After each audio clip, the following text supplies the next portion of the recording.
The sustainers may not look very different from people who've been campaigning for, lower carbon footprints and things that help with the climate change. That's certainly the case. But whereas certainly historically, in a sort of slogany way, like ecology and technology were opposites, and you were either, if you go for technology, you were sort of damaging the environment, and if you're an ecologist, you were very wary about what technology you use, and technology itself was a sort of sometimes a demon.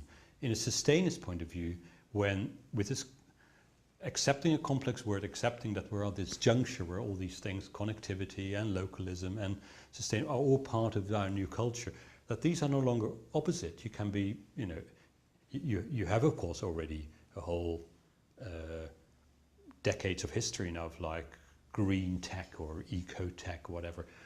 In the technical fields would know that, but if you look at it culturally, it's quite a shift to not position the sort of technology with ecology. So the sustainist view is also, sometimes we have to refrain of certain behaviors or buying certain things if we want our carbon footprint down.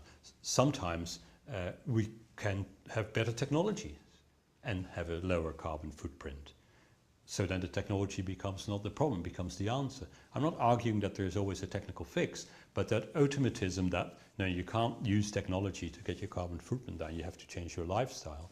That is like, that's the old way. And sustainist is the new way where you look very critically, of course, on which technology you use, not just whether they are environmentally sound, but also whether technology increases or decreases connection, for example, with your locality or with your friends or things that you find important other side of the world. So it changes the question, and the phase we're in now, the moment that's emerging, is what are then those new criteria for sustainist development and sustainist design and sustainist solutions, given that climate change is not going to go away. It's going to get worse unless we change. I mean, we caused it, so we also better think about how to make the change to turn the corner.